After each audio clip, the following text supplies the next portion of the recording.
So we are live. We are live on the Pan-African Daily TV. People, join us right now. Professor James Small is well seated. I am well seated in the studio, and we are ready to go tonight. You are watching the Pan-African Daily TV with Dr. Susan Tata.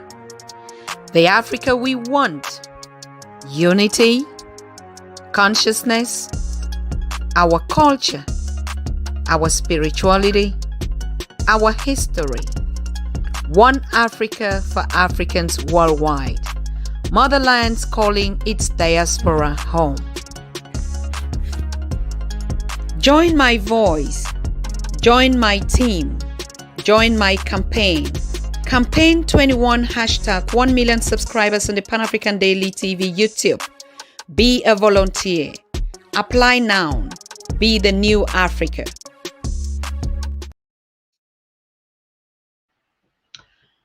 So, Mambo VP, Habari Yasuri. This is actually saying welcome in Swahili to all of you that are connecting on this special edition today. We want to start by giving out a shout out to all of you wherever you are, and thank you for always supporting. Thank you for the urge for you to gain knowledge on the Pan-African Daily TV. And we're also thanking our professor who is here, a scholar, a teacher, a mentor, a leader who is always available, not all the time, but he makes time to things which he refers as things that go after my heart. And today we were just having a short conversation before the show. We said in the other communities, they leave wealth to as a legacy for their children in the future. But in the African culture, we leave knowledge as a legacy to our people. We tell our stories. We give the right of passation through education and knowledge. And so our professor is here. Our big brother is here to continue to build that legacy, which he has taken from the ancestors and is also passing to you, the new generation, and to you also, the elders in the community. So we want to thank Professor James Small for always coming to pay that tribute to our continent, its people, and to advise us from their experiences of the past. Before we get into the conversation, we also want to remember that the day of our ancestor Malcolm X is drawing near. It's on Friday, May 19, is his day. The Malcolm X Day is coming up May 19, and that's why it's very essential that we are holding this conversation, because everything that we'll be talking about or that Professor would be lecturing us today is exactly on the knowledge and the wisdom and the leadership and the preachings and teachings of our ancestor, brother Malcolm X, and the others ancestors that have gone ahead of us. So today we want to deliberate on a very important a topic. We are going to make reference on the upcoming German Pan-African Expo and Festival that is already forthcoming the week after this one. And to draw our experiences, to learn from the lessons that we've been listening to, the teachings of the professors on the Pan-African Daily. We want to try and start to implement them when we gather together, what we have learned. One of the lessons that we know that our ancestor Malcolm X taught us was the need for the community to gather together and to build initiatives and businesses that are beneficial to their communities and the continent. And so one of our topics, not one of our topics, the main focus of the expo's topic today would be the responsibility and the engagement and the contribution of the Africans in the diaspora. How do they operate in their communities? How do they connect back to motherland? How do they support? What are their challenges? So all the speakers that will be speaking at the German Pan-African Expo conference would actually be representing their communities, leaders, business people, businesses in the community. for us to be able to understand the importance of this diaspora as the biggest investors on the continent of Africa and in their communities where they are. Because most often, the narrative is the youth of Africa running away from the continent.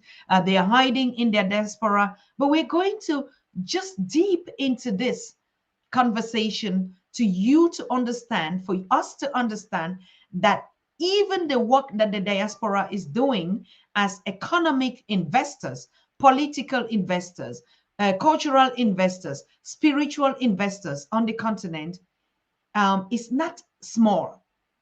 They are not even aware of the consequences of their actions to motherland. And so we want to hold a critical analysis and to really touch base on the reasons why this meeting in Germany is very important, and the topic that we'll be speaking about the 4 days or during the expo. So yes, that is one of the biggest concerns of today, and we want to teach and give back the history and the legacy to our children. So I welcome you, Professor James Small, again on this wonderful conversation tonight, and also to thank you and to hear from you what is the plan regarding Ancestor Malcolm X Day on Friday. Welcome.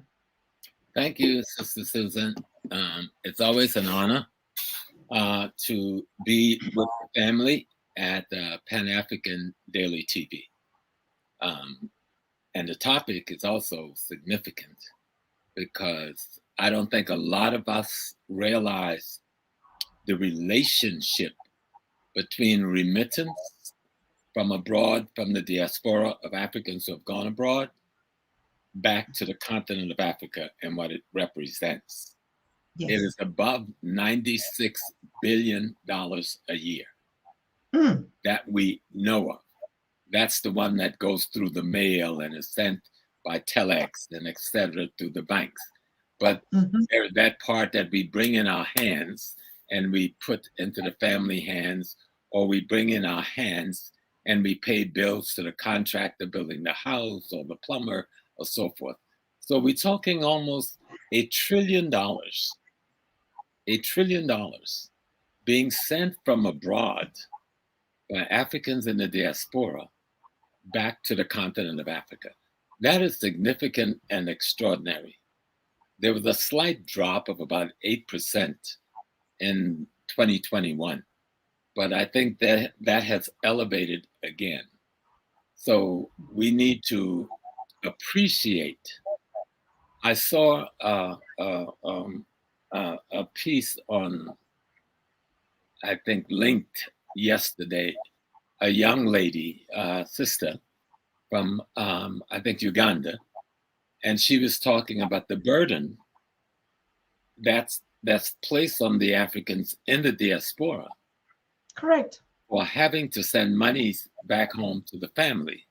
And so they're unable to purchase homes for themselves or to be able to live the lifestyle their work suggests they should be living, because so much is sent back home for the education of their brothers and sisters and nephews and aunts, sent back home to take care of basic commodities for the family, etc., and utilities and that sort of thing, as well as businesses that they're trying to open.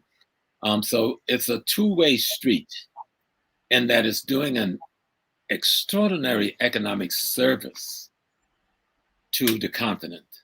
The diaspora is sending more aid to Africa than any Western country is given to Africa combined, right? We are sending more money home than any aid that's coming from the combined Western and Asian world. But we don't talk about this nearly $1 trillion of remittance contribution by Africans for Africa. And that's what makes the topic an important and a significant topic, that the African community abroad should be proud of themselves for the contribution they've made to the overall economy of the continent of Africa. That engulfs almost all of the nation, especially those that are from the Sahara southwards. Mm-hmm. And it's very important to understand that. But our brothers and sisters at home must also understand that this is putting a very heavy, almost undue burden on the Africans in the diaspora Mm-hmm. when it comes to taking care of their families abroad and taking care of their education and taking care of acquiring homes for themselves, because they send so much of their income back home. And so we must look at both of the streams of activity and see the cause and effect. What is the effect on the African in the diaspora, having contributed so heavily to the families back home? And the governments who are profiting heavily by this should be more accommodating to the diasporan Africans when they return home to open their business or to retire or to, just build a home for themselves. Mm-hmm. And so the government should take into consideration that these people have been contributing billions into the 90s of billions of dollars a year for the last few decades. And so the topic is important. The fact of it is significant. Because when one other country would say, oh, we sent $5 million in aid to Africa last year. Well, the Africans sent 96 billion in aid back to themselves, you see. And then we have to get a hold, the governments at home must get a hold of the contracts. I thought about this last night and I said, I was addressing it on another show. President Trump, when he came to power in America, the first thing he did was to break all the contracts, trade agreements that was not favorable to America. NAFTA, he broke it. He broke the NAFTA with Mexico. He broke the NAFTA with Canada. This Southeast Asian treaties, he broke them. He pulled out of all of them and said, now you will sit down and negotiate a favorable trade arrangement so that the American people can profit from that. Mm-hmm. And if this says anything to the African governments and the African Union, maybe it's time to call all of these colonial contracts and neo-colonial trade agreements and trade agreements that was derived with a gun at our heads and renegotiate it now so that it gives equity to the African continent and its natural resources. Right now, there's no equity. Where another country has given us a highway, a freeway, and maybe built a port. And the money that was assigned by the World Bank to do this, and I want people to listen to me really well. Mm-hmm. Money that is assigned by the World Bank to do this is kept in a foreign bank. It's not in the banks in Africa to gain interest to be used to make loans to African people. So I borrowed the money, but I can make no money off of the money. And I've invested the money, and now I've given you 50-year contracts, 100-year contracts to extract my raw materials out of my land without building any industrial infrastructures in my country. And you go back home with it. And you've made billions, and you've attributed a couple of million to me as aid and think I should be grateful. And so if we would learn anything from the remittance, is to look at how selfish or selfless the African diasporans are in sending money home to assist the growth of that continent. And we shouldn't expect any less from foreign countries that want access to the natural resources that rightfully belong to those Africans in the diaspora, as well as the Africans on the continent. We're having the wrong conversation. We are operating out of fear instead of operating out of economic understanding and diplomatic integrity. And that diplomatic integrity is very important. And economic honesty and courage. Because we're talking about the future of our great, great, great grandchildren being at stake here. And I think the diasporan Africans have proven their loyalty and their commitment to the future of Africa. Correct. And the governments of Africa have to prove their loyalty and their commitment to the future of the children of those diasporans who want to return home one day. That's essential to me. Those are my comments on that. Wonderful, great. It's just but the fact, and you said something about what we should be studying is the economic education. And I think and the economic education, and what did you say again? The diplomatic what? Diplomatic integrity. When we get on a plane and fly to America or Brussels or China, we should not go with a few diplomats and their wives and they all go shopping. And we're sitting at a table with no economic technocrats at our side, with no diplomatic technocrats at our side, with no people traveling with us. Leave your wives at home. Unless they're the technocratic, have the technocracy to help you negotiate against these people and with these people. Take a team of the best technocratic economic minds you have. Take a team of the best mining engineers you have.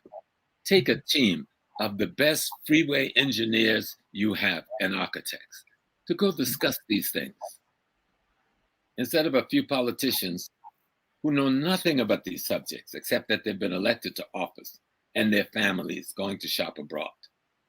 I know that doesn't sound very pleasant, but even some of the presidents, former presidents of Africa, I've heard say the same thing because they saw the mistakes they made and come back home with pieces of paper with nothing that favors the African country that they represent. But the documents favor the foreign government who's coming in to exploit your natural resources. While your people is walking around in poverty, drowning in the Mediterranean, looking for petty jobs in kitchens and hospitals and street sweeping just to send this remittance back home to you. Let's see it for what it really is. Stop playing. Why should one single African struggle to go to Europe, to get to Mexico, to cross the American border, to get a job paying $10 an hour, when he comes from the wealthiest nation on earth in terms of natural resources? Does that make any logical sense to anybody in the world? So what's wrong with our governments? Something that's extremely wrong. They're not seeing the world as it really is. How can you sit there? Ghana, you're being the second largest gold producer in the world. We don't know what your strength is in diamonds because that's kept so secret. Okay? The manganese, the bauxite, the coltan, the cocoa. Why is there poverty in your small nation? You got a handful of people with all this wealth, and you have poverty such that your people are running away. $1 American dollar, which isn't worth much over here, is worth 9 of your dollars. America don't have the wealth you have. What sense does that make? What trick did you get put into? What document did you sign? What agreement did you make with the International Monetary Fund and the World Bank that puts you in this situation?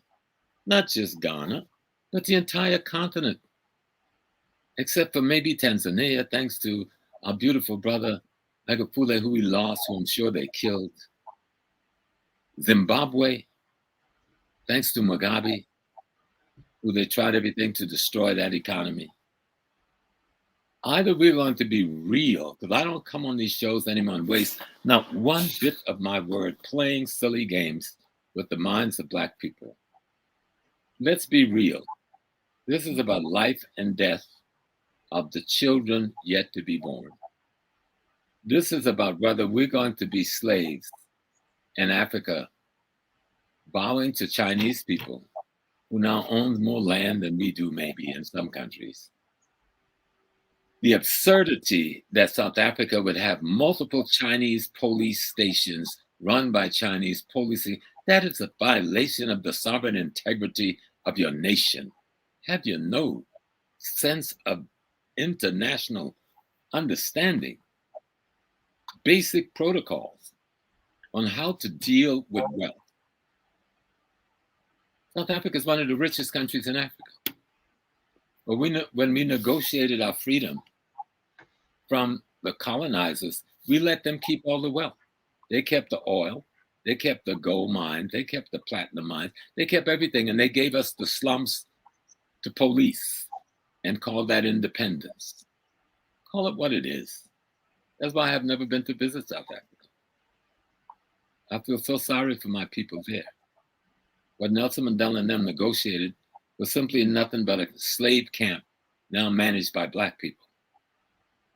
And the whites in South Africa still live in their segregated white communities where most Blacks can't go unless they work there. And we keep quiet about it. What is wrong with us? I'm healthy. There's nothing wrong with me. We need to look at reality. If we could send those in the diaspora more than $96 billion, and that's 2021 figures I'm quoting. This is 2023. Now, if we were sending $96 billion in remittance back to the continent before 21, what are we sending now? That's the well be over $1 trillion. How is it being used to ensure the future of these people? How can we give in so easily to a government that's giving us or loaning us $5 or $6 million, but we can't sit down at a table with the diasporan who's giving us $1 trillion? Yes. Yep.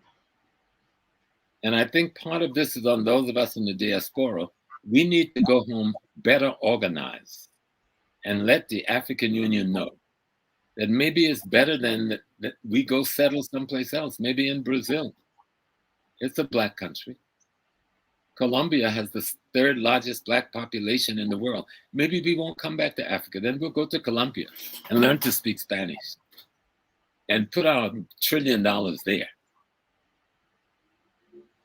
Because the disrespect that we see afforded the diasporans from our governments is sometimes very sad. You go home and the way you're treated in some places. I know you had a beautiful time in Tanzania. Tanzania is such a beautiful, welcoming country to all of its children, no matter what country you come from. But that's not true in every African country. In some of them, if you cross the border, you're treated like a foreigner from another continent. And yet the foreigner from another continent is treated with more respect and dignity than you, the diasporan African, returning home to see your mother and your father. And we need to ask some fundamental questions. Do you realize how much money we're sending back home?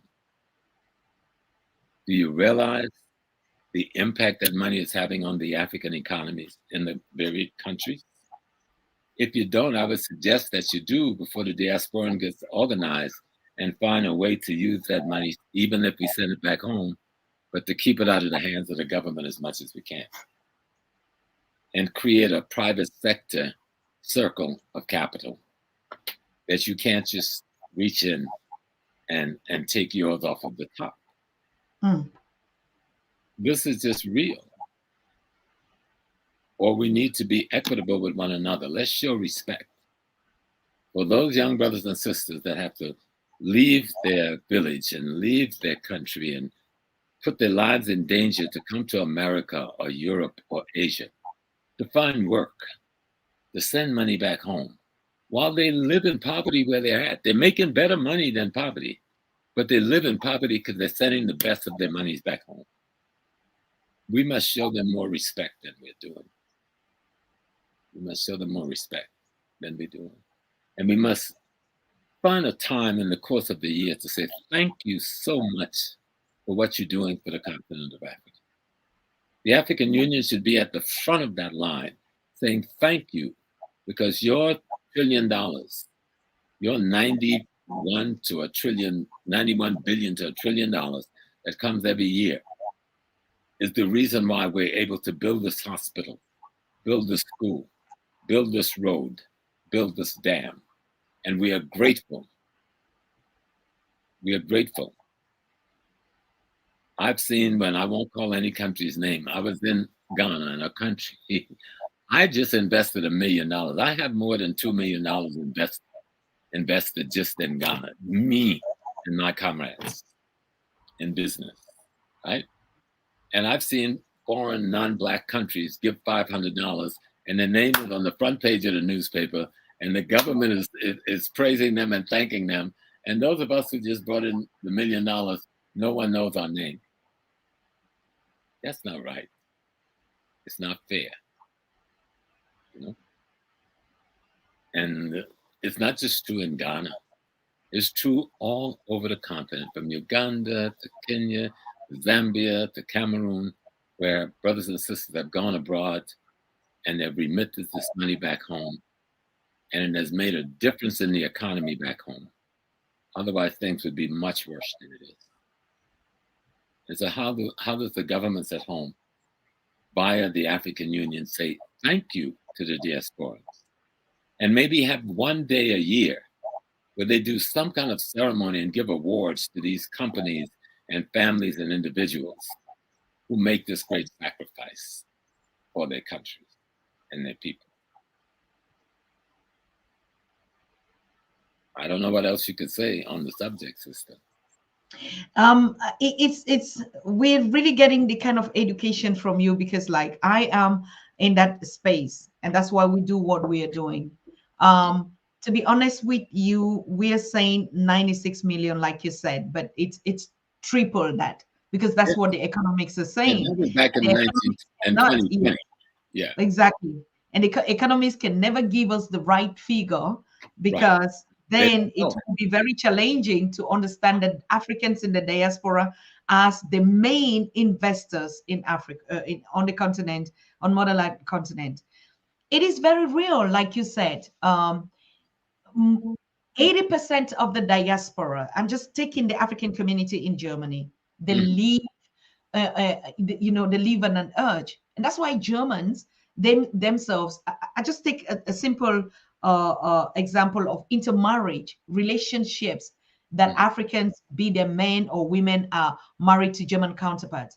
80% of these relationships break up just because the European counterparts are complaining that the African counterparts send money back home. I know a lot.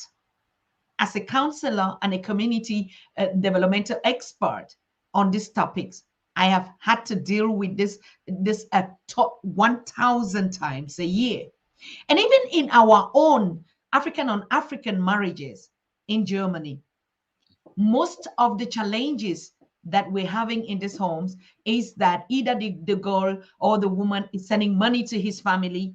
You know, like in Africa, it won't be that. Or the man is also sending money to his family. You see, so the attitude of really Africans in the diaspora, breaking even their relationships, going through a lot of challenges just to save their families, their friends, their communities. Now, one thing that we are talking about today, because that's the topic. This topic is what we're going to be discussing during the Germany Pan-African Expo days. The African India communities, in their different communities here in the diaspora, their challenges, and their contribution and engagement to Motherland continent. And you would see a lot of them, really a lot of people are just ramshackled, you know, and just because they want to, their goal, their task is to help their loved ones. And you said something very pertinent. Africans dying in the Mediterranean. We see even a lot of these gruesome images, people dying with their children. The ones that are crossing, you know, on foot to the through the Mexican and staying at a year on the road. A year. This is the latest development. I did that research and I have facts and details about it. Those walking, on foot from the continent of Africa and crossing countries upon countries through the Saharan desert, most of them dying on the road. Most of them die. Most of them give up.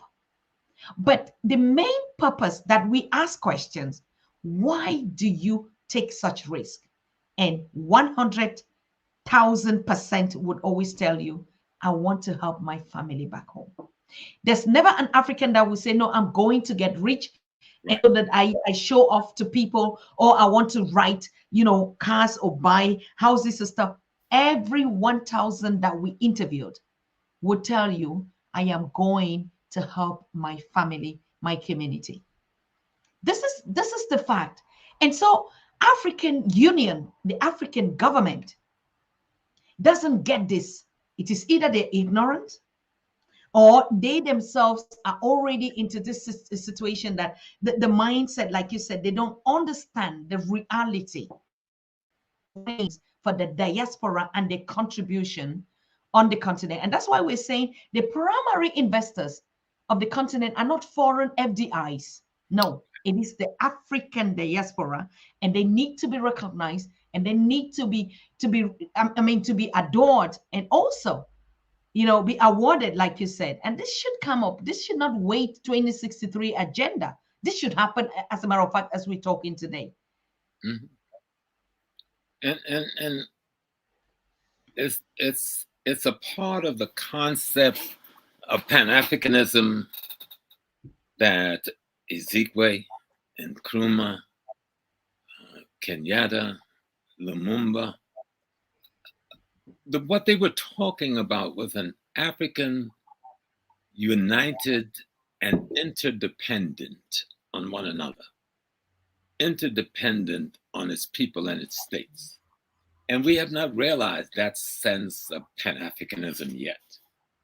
Pan-Africanism isn't a program. It's not an organization. It's a concept of unity based on economics, politics, and culture that favors the African people over anyone else when it comes to things African. Surely when the German diplomat goes to carry out any negotiations, they're going to favor German interests in those negotiations over everyone else. And thus the African diplomat must operate the same way. We cannot be everybody and still take care of the best interests of the African peoples. We can't do it. So we have to be very clear and pay attention and gain an understanding. If we were to ask the average diplomat at home or politician at home, how many people do we have in the African diaspora across the world? How many millions? And how much money do they send back home? And how much does your country realize in your economy? The average one will not be able to tell you.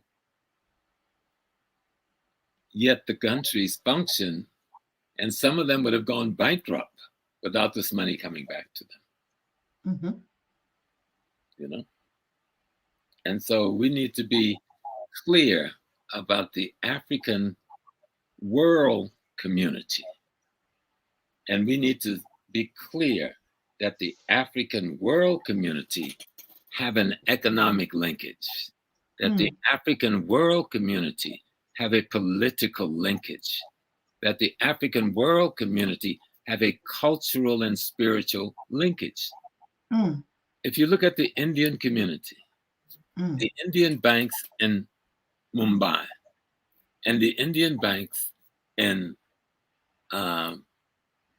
Uganda and the Indian banks in London and the Indian banks in Guyana and Trinidad, they're all interconnected.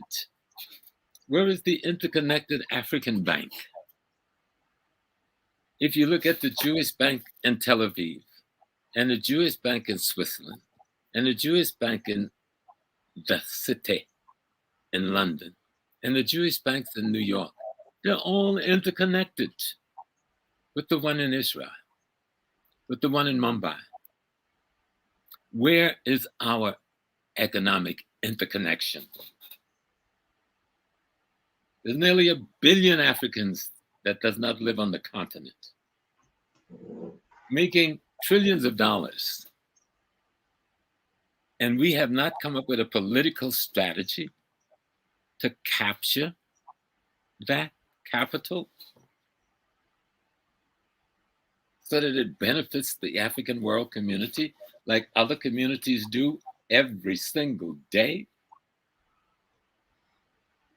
If I was an African American that owned a beauty shop and I went to a store to buy the hair, the weave, I would have to buy it from someone who's connected to a line that goes all the way back to Asia. And nowhere in that chain will there be an African allowed to be involved except at the retail end when I go into the Asian store, whatever community, in whatever city I'm in America. I don't argue with them. That makes sense. Pure sense, 100%. But we need to do the same thing. Instead, even here in America, in Houston, the Nigerian community, which has grown very wealthy in the medical sector there, don't have the connection they should have to the Cameroonian community in Minnesota, for instance, or the Ghanaian community in New Jersey. You understand? So we're not even practicing it when we leave home. We're still practicing the I, me, capsulated little one, instead of uniting as a big one Africa. I hope you understand that, because this is a thing that all of us have to be involved in understanding. When I send money home, and I send money home almost every month, and the West, we don't know the degree to which they interfere. The last 4 times that I sent money to Ghana, I won't say who I sent or what it is for, I get a call from the security network of Western Union. We want to know why you're sending money to Ghana. You don't want to know what I tell them. No, we don't want to know that. I get a call from one of the money service. This is the so-and-so security element. We saw that you sent some money to Nigeria to this particular person. Why have you sent this money? Now, if I'm getting this call, are they also intimidating other Africans in the diaspora when we use these different money services to send our money home? Because what I'm telling you is the truth. I'm just not telling you what my response is. So they won't be calling me anymore. No. You are right. Me, but think how it would intimidate others, because somebody is aware that these remittances is significant enough that we get what I look at as technological terrorism from the money services when we send money back home. And yet they've made money off of us sending the money. I even get a call the last time. My brother friend at home had a serious injury. He had some high medical bills and medicine, very necessary to take care of his injury. And I get a call, some people saying, this is the FBI, and we want to understand, why are you sending this money to this person in Ghana? It's none of your damn business. First of all, that's the first thing I'm going to tell you. If you have an issue, here's my address. Show up to my house with your issue. But that kind of intimidation, if it goes on with me, Susan, it means it goes on with others. That somebody is paying attention and somebody is trying to slow this process down one by one. And our governments don't seem to know what's going on. Don't seem to know what's happening. And we do our platforms and give them the space to penetrate on our platforms. The same example you're saying, this very institution has written to us and say they want to get a space at the expo. And I said, no. And they like, why? I said, because your policies don't favor the African. So what is it? I want you to write a whole letter why you want to exhibit on the Germany Pan-African Expo. And you see, exactly just like you're saying, even if they don't want us to do that, but they want to penetrate our space to get our money, to keep themselves into jobs. And one of the things that we are noticing is the people that they are sending now to negotiate the business and the cause are one of us always. Of course. That's good. That's good. It's good business that makes good business sense. And I understand that. Yes. But we have to hold people to operate at a level of principle and standard. That your standard and your principle must reflect your true human rights integrity. The integrity of the human rights of the corporation we deal with should always be in an open hands. You know, we have a rule in almost every part of Africa. When I'm approaching you, you can see my hands. And you know there's nothing in my hands to do you harm. So I come with the open hand, so you can know I come as a friend, as a brother, not as someone who's hiding maybe a weapon or is hiding something that is harmful. And a lot of corporations need to open their hands when they come to us. Open their arms. Let us see that you've come with an open hands, with nothing to harm us. Absolutely. We can negotiate. Then we can sit down. Then we can talk. You know? It's a simple, very, very simple on that. And that's the major thing that we ask. We don't have problems doing business with others. Absolutely. I really don't have any problem who is exhibiting. But of course, we should be intentional about these things. Like if you write, these are basic things that we have to understand. If you write, you want to be a sponsor on the organization, or it's just a very normal thing for me to ask, why do you want to write a letter? Why you want to sponsor? And then we can look at the benefits. That's how we negotiate. Like you say, all these contracts we need to pull out is because we actually don't see what is my own benefit in it. Okay, the response will be, I pay the space to exhibit. But for me, I look more than just the space. I look at the African people that you are coming. It's still another business strategy. So it's not only important for me to sell you space. It's not only important for me to have you there, but the impact even on your business, on my community and my people. I think as a responsible organizer and the leader of this, we must pay attention and question this. Isn't it correct? Oh, you're absolutely right. And I think we're getting there. I mean, when I go on and I try to go on everything to keep up with the young people, from TikTok to Instagram to Twitter to LinkedIn to Facebook, because I want to see what is the young African mind thinking. Yes. So WhatsApp, I want to listen to your thoughts. And all of the thoughts is about how do we consolidate, right? How do we aggregate African wealth? We have the wealth, but we have not been able to aggregate that wealth. Aggregate means to bring it together so that it has an intention and a purpose. It's the content wealth. And I've said before, all content has what?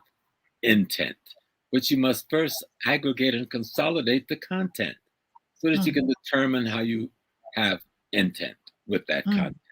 The wealth of Africa is content, and what we do with it is intent.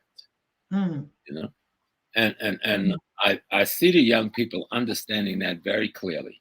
Yes. I hear their dreams. I see the dreams in their face. I see the beauty in their eyes. They don't want to leave our land except to go visit. We could go visit anyone in the world. But at the end of the day, I want to get on the plane and go back to Africa. I've been away for 400 years before I started going back. You know what 400 years is? 400 years. You may say, oh, Brother Small, I was gone for 40 days. No, try 400 years. All right. And then I started coming back 40-something years ago. And today I've been away for more than 2 years. That's the longest I've been away in 40-something years. And I feel like I've been in hell for 2 years. So when I come back in July, I don't know what I might do. I may never leave the continent again. I trust that. Because there's something there about walking on that street and looking into all those Black African eyes and Oh my God! watching the rhythm in the walk and say it. the rhythm even when two brothers is having a conversation, or when someone is trying to sell some bananas, or the sister with the peanut stack on her head as she's walking on the freeway by the Chocho, and you're saying, I'm home, you know. And you go to a village, and early in the morning, you see everyone going out to the farms. And then you meet the family. You come in. If you're smart, you do like me. You roll up your pants, you get yourself a cutlass, and you go with them in the fields. Oh my God, I did that in Tanzania. Yes. Oh, 3 days in a week, we were going to the farm. Yes. And this family, because they thought that I come from the diaspora, they were always like, I said, no, I'm a village girl. I grew up on the farm. I miss my farm. And we will go on and we would walk in the farm 2-3 hours and we come back. I mean, it is indescribable. How can you explain this to someone? Because, and not only that, Prof, the noise in the compound. Yes. The noise. Well, coming into a village, me being from the US, and I bring tours. So before I go to any village, I stop the bus and I ask to greet the chief, usually through the Asafo leader. And then I said, I want to come and pay respects and pour libation to your ancestors before I enter your village. Now, people don't understand what is wrong with Small. He always in the village. He wants to be at every shrine. No, I'm telling these people, hey, I beg you, I'm coming into your village. I'm going to do business with your people today. I'm going to be here all day, maybe even spend the night. Give me your permission, please. I beg of you, so that I can come and have a safe journey and a beautiful journey and a journey that you approve of. That's the least I could do coming into that village, especially if I come for the first time. And to feel the reciprocation, to know that I'm welcomed, to have the priest pour his version and tell me, or cash his bones or cowries or cola nuts and tell me, the ancestor says, you're welcome, Akwaba. You know? And then I know I'm home. I'm home in a way that's not just getting off of the plane. I'm home. I tell everyone that comes on my trip, when you come on the trip, you're bringing the ancestors that was on the slave ships back home, and you're leaving them there when you come back to America. Each trip you make to Africa, you take somebody back home with you. They don't have bodies anymore. Let them use you, and you take them home and let them run free. That may be strange to those who are Christians and Muslims, but I'm neither Christian or Muslim, nor am I informed or instructed by their theocracy. I'm informed and instructed by the spiritual sacred tradition of our ancestors, which is our sacred science, and that's what they say we do. And that's how they say we do it. But no disrespect to your choice. You make your choices. I understand the reason for those choices because I know our history. But my choice to understand spiritual reality is that I am as they are eternal. I am they, the ancestors, and they are me. And with that understanding, working to construct the harmonious world, physical world we currently live in, is essential because this determines the higher elevation and the higher levels of each generation of ancestral evolution. I hope people are getting this now. I'm giving you something from the Book of Secrets, right? From the Shrine of the Secrets. Listen well, so you can see yourself and hear yourself and then be yourself. Why you look at me like that, Miss Susan? Because everything you're saying, it just makes a lot of sense. If you never experience it, it will be difficult. It's from this point of um, just the mere fact that this is a young continent. Mm. It's a whole reason for us to celebrate all the time. Mm-hmm. Sometimes we don't pay attention to that. We talk too much about, the leadership, and we forget. That's why I said the noise in the compounds is a huge difference for the diaspora when you go home. And the Sometimes we smell, don't notice it. the smell, Yes, the smell. exactly. Whatever's on the fire that night, whatever is cooking, whatever kind of woods you use or charcoal you're using for the fire, the smell. As you're sitting around talking and waiting for the meal, it's the smell. And it's everything, the children, the goats, everything. The cows and the cockroaches, the Mm, cocks that crows every morning. I mean, this is magic. I ask myself, how mm, come that we tame our own cocks here, that we have even the ones that are, you don't hear them, they cannot even crow. The African cocks crowing in the morning at 5 o'clock. mm-hmm. I mean, you need to know it. You need to feel it. So when we are talking about more on what unites us, more on what connects us, more on the spirituality that we are related to our nature, to our environment in every format, whether they are the plants, the animals that we are, or the people. We're talking mostly, and you say, just even like the people walking on the street, you see the way they look at each other, the smell because of the spices. Go to Zanzibar, go to Cameroon, go to Nigeria, go to Ghana, go to Mm, Senegal. Every meal they cook is so spicy. Spicy, not the hot. Because sometimes now I know it in the diaspora when we say African food is spicy, and then people understand that spicy is because it's hot. No, when we say African food is spicy on the continent, it mm. means we use a variety of spices. Yes.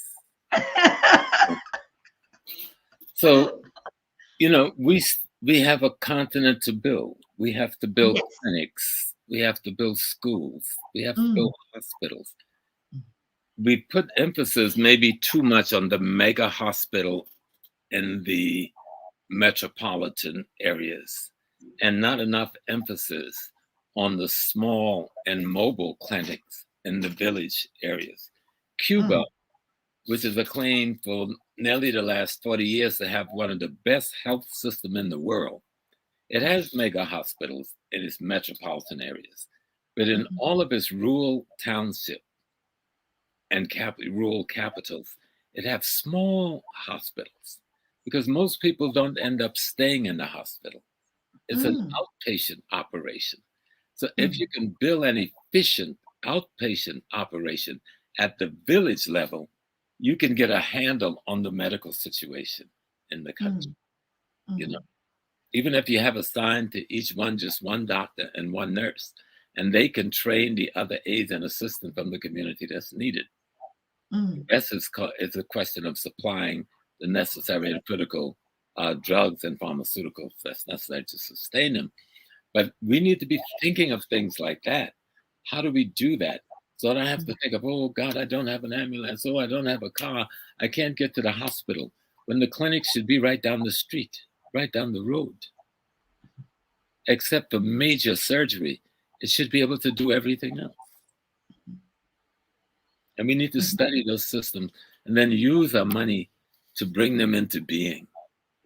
We need to have a school system where every child in the school, in that village, know the history of how that village was founded, know the history of the founding mothers and fathers of that village, know the history of their ethnic nation, know what their totem is. Is it a bird? Is it a dog? Is it a totem of fish? Is it the wind? Know why we chose that totem for that tribe, for that ethnicity. And then learn the history of the nation state. And then understand the issue of the Berlin Conference and colonialism and neo-colonialism, so we can know what it is we have to throw off of ourselves.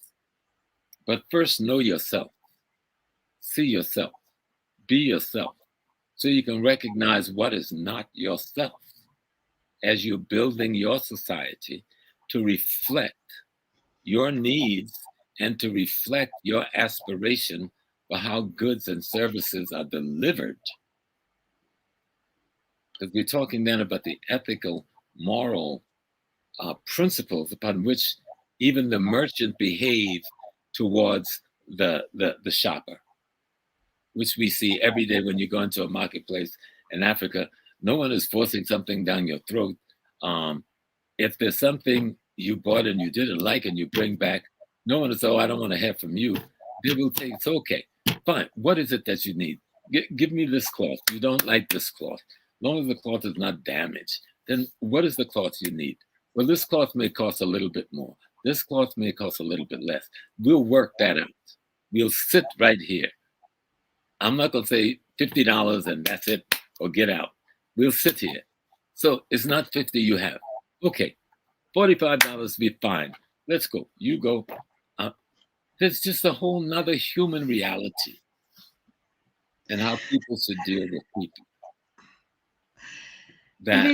That makes us different. And then we come to the West and we're forced to conform to this poison, this mind poison, you know? And then when we leave here, the mind poison go back home with us and cause harm in our relationship, even in our household, because we can't get rid of the mind poison fast enough. So we've got to remember Africa, learn Africa, rebuild Africa.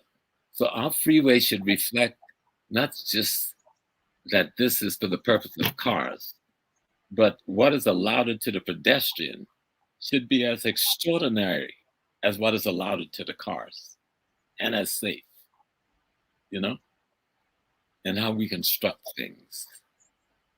So it's just, there needs to be an African idea, an African dream of how we rebuild the continent. And it can only come from Africans. Yes, others can contribute. Anybody could contribute something good to anything. But the foundation of where we're going has to be African, because I have not seen it anywhere else in the world. And I've been almost everywhere in the world. And so we come back to the diaspora and their contribution. The diasporan must organize themselves better, not just to enjoy the little wealth you garner.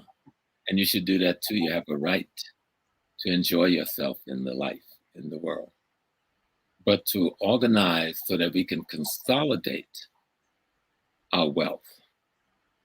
And we can assign to that wealth a purpose that would be adhered to when the wealth reaches Africa.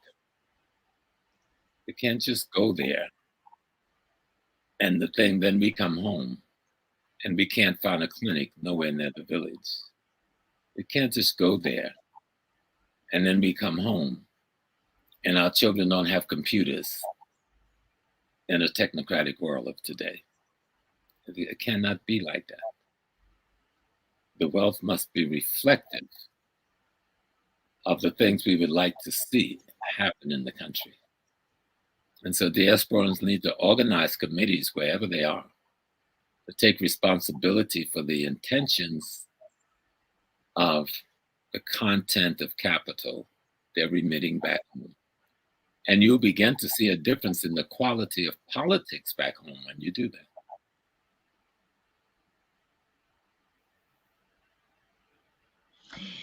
There was once a conversation here with Professor Pielo Lumumba and I think Mapomba Joshua as well, even Professor Baina or Dr. Arikana also. We mentioned that like it is as if the diaspora would need to buy over Africa. Say that one again. It's seeming and looking as if the diaspora would need to buy over Africa. I mean, like what the Chinese are doing. That's what the diaspora should be doing. That's what I'm saying. If we organize ourselves in the diaspora, then we can better determine the intent of the wealth. I mean, how it gets invested, what it gets invested in.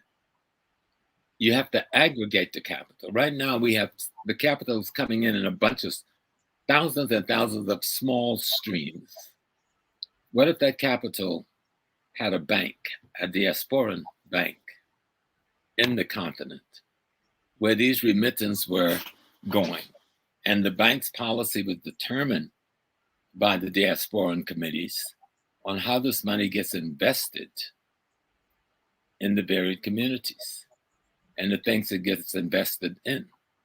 But that means there must be a modicum of organization in the diaspora that I don't see right now.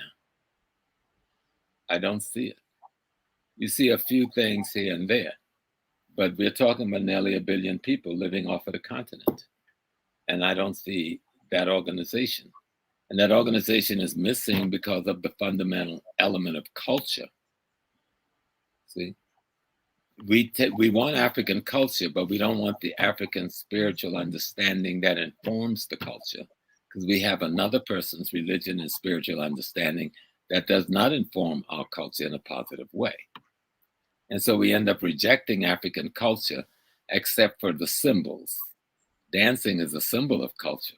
Music is a symbol of culture. These are tools of culture. Theater is a tool and a symbol of culture, but it's not culture itself. Yes. Okay. I agree.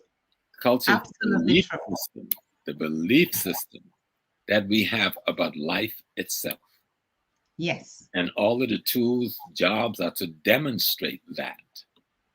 That is the glue that ties people together.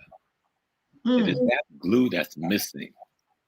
We've got the money, we've got the education, we've got the brilliant minds, we've got the hardworking people, but the glue, the very glue, the cultural, spiritual, sacred science glue is not in place like it should be.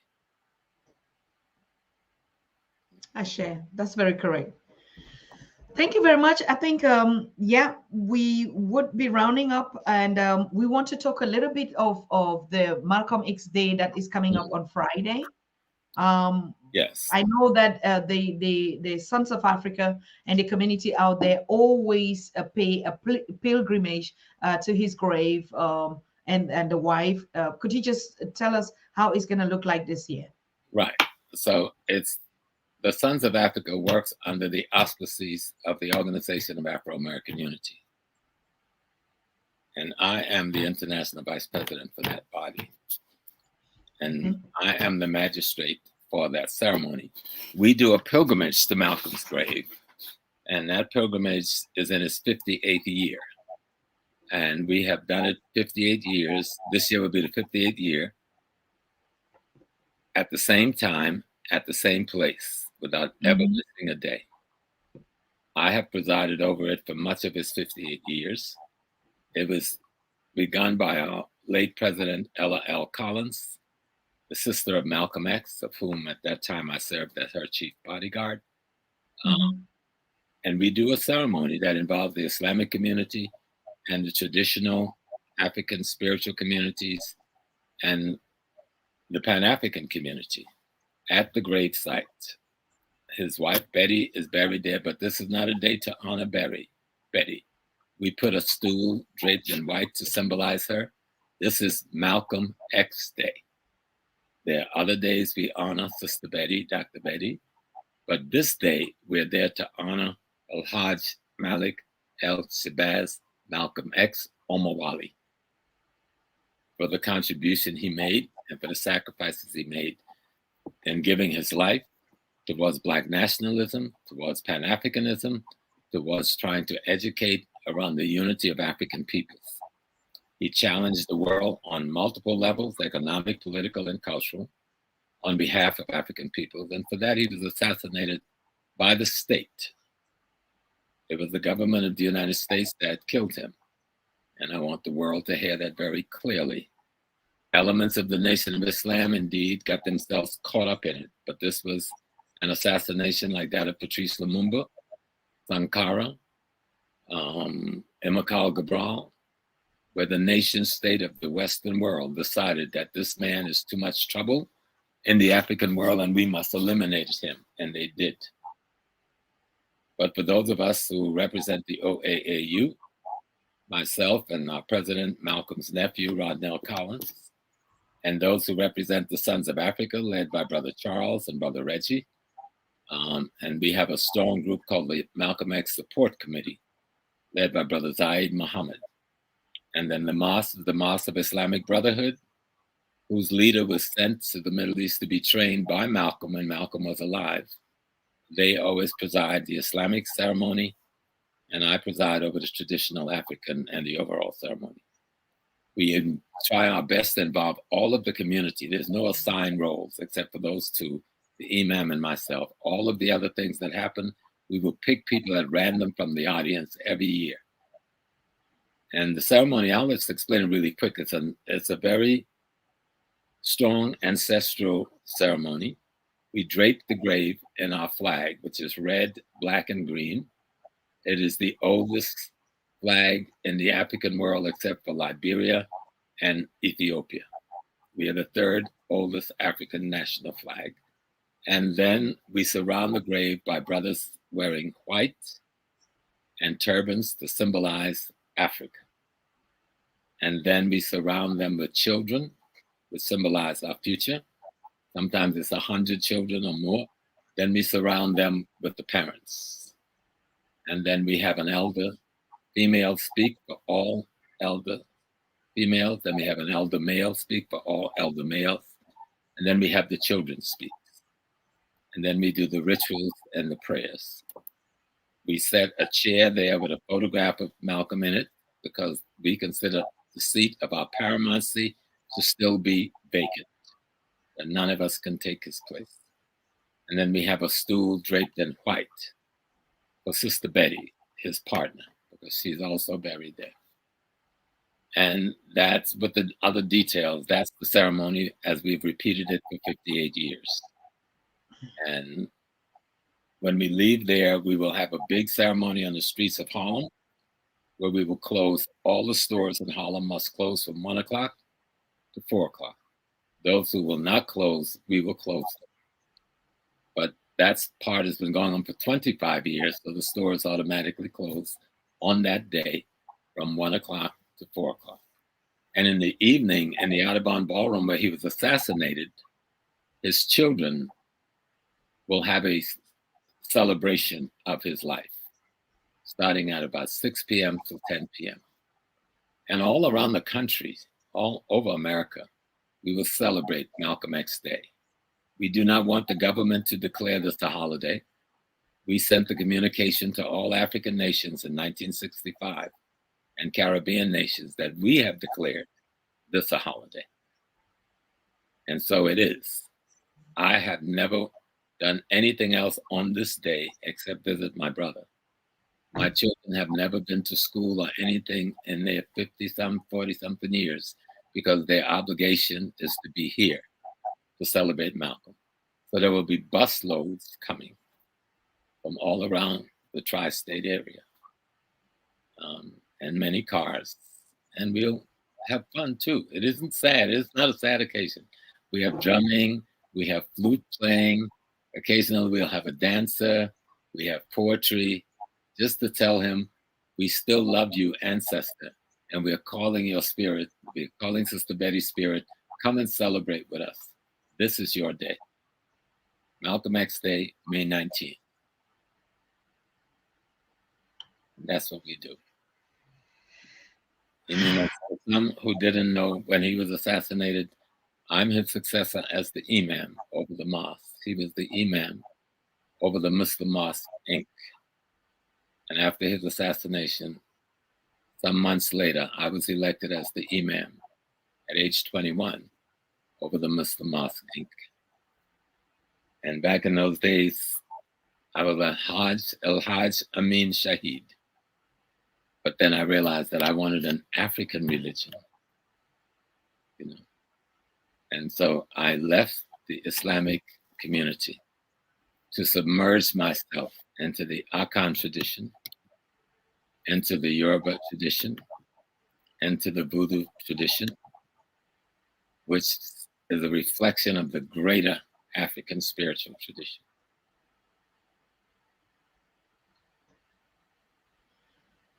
too much respect for you, for your No, I'm just commitment, a for your work. engagement. No, it is also, I mean, it is really also our duty to actually, like, sometimes we say it, appreciate.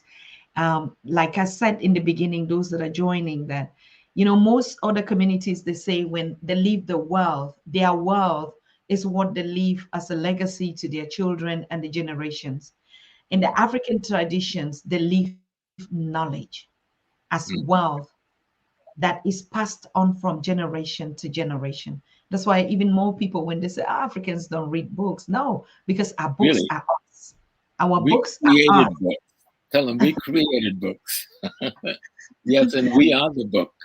The oral tradition, by the way, we've got books that right now the libraries in Mauritania, Mali, Niger, Chad, that they're just beginning to try and study thousands and thousands and thousands of books. Before there Yes, was the first printing press anywhere in Europe, before anybody wrote a book, before Homer wrote the Odyssey and Iliad, we were writing books. But the oral tradition is greater than the book. The book put boundaries on knowledge. It put boundaries on information. And all tradition do absolute. boundaries. You understand? So all Yes. tradition understand that things must grow. If I told a Hashtag. story of an Oya or Ogun or Chango, I can't just stop at the one occasion. I must look at the possibility of all of the new occasions, using the same quality and attributes to expand the universe within me and outside of me, you know? So, Wonderful. It's so wonderful because I thought I was the only one that something is wrong with. I've started mhm. to write books ever since I was at the age of 9 or something like that, even just stories. I don't ever finish it because it keeps like, where do I start? Where do I end? Even my own people all write a biography, write a book. When we just arrived in Germany, the way we were doing with our families and my husband and I and kids, and all nearly my student colleagues were like, oh no, write a children's book, the way you raise your boys, the way you people harmonize, write a book. And each time I would like, oh, if you write a book, it's going to be a bestseller book and stuff. And I begin to ask myself, Mhm. how much knowledge can I write in a book about my culture? It is just too much. And each time when I start, I just break somewhere and like, okay, I'm just the book. Mhm. I get that And all the time. Write a book, professor. You need to write. Everybody needs to know about you. No, you need to listen to me. I've got thousands of tapes out in the world. yes, You want to know me? Listen to what I say and learn from it, and then you begin to teach the world yourself. absolute. Life is eternal. Yes, And my ancestors, and those yes. ancestors were their ancestors, and I those share. ancestors were their ancestors, and I so forth, share. going back to the beginning of time itself. Mm, I'm an extension of the beginning of time itself, and each one of you, mm, how am I going to write that? I could write something that'll entertain you. So, Professor Small book is so fine, it's so good, you ought to get it, and you won't even see a fragment of me. You won't even know a speck of me. Yet mm, that would be helpful. But I'm not saying don't write, but I'm saying have respect for the fact that there's a knowledge about who we are. mm. When a king in Africa or a queen in Africa or a queen mother, when they come and sit on their throne, they're not sitting as the person you know walked through the door. They sit on the throne and they become the ancestors from whom their line began. I share. Okay? Mm, And mm-hmm, that's what a throne means to us. It don't mean, oh, you're wealthy, you're powerful. No, you are the ancestors eternal, mm. and you will speak for them today. Yes, Papa. And that's why Absolutely. I pay you respect, because I'm paying respect to my ancestors and your ancestors. And through Mm, you, they will have a conversation with me because you give them a body now mm. to express themselves. There's too much to know about ourselves that we should not be busy every second of the day. Learning ourselves again. Learning we, sh- ourselves again. we should have lazy days like I do, isn't Mm, it? Just enjoy you. Yes. Do nothing. No, even doing nothing is doing something. Exactly. I mean, I got people on my lazy day who were calling me and like, oh, now that you're lazy, you're not doing anything today. Let me call you. I said, no, this is just work that you're about to give me, because on that lazy day, even a phone, I don't even look at it. Just be me is still already the work. So yes, we have so much. Professor James, what would you want to advise the people that will be coming to the Pan African Expo, the speakers? What is it that we should talk about? What is the knowledge that we need to? Of course, we have the different visitors or the community speaking into an open mic where we call the Pat Voices. Pat Voices, because we must, like you said, Pan-Africanism is already annoying to so many people. I don't know why. Pan-Europeanism never was a problem. But when you say Pan-African, it's already just a problem in itself for the word. Right, And that's why we tells the in the exploiters. When you say Pan-Africanism, you tell your exploiters, I'm no longer available to be exploited by you. Okay. That's why okay. I'm no longer available to be exploited. I will now exploit myself for myself. Right. And so I would tell the people who are coming, come in unity and harmony. Think of the future of the generations to come. We don't have a history of invading other countries in no time that we can measure. So we don't have to be afraid of that in our history. We're talking about how do we protect African peoples and the African generations yet to be born. How do we protect them politically? How do we protect them economically? How do we protect them culturally? And yes, eventually, how do we protect them militarily? But we must rethink military, because it does not have to be armies, but the kinds of instruments we perceive today. We need to go and buy a culture that strength within the African psyche that has more power than any weapon. I know for a fact I can put you to sleep if I want to with my thoughts, but I can't do that just so. There is a process. People can say, oh, I'm afraid of it.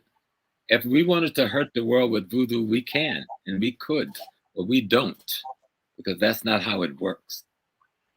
If I want to hurt the world with the Obosun of the Akans, I could, but we don't, because that's not how it works. You're from Cameroon. You've been in the bush. And I would say, I won't get you any trouble with your president.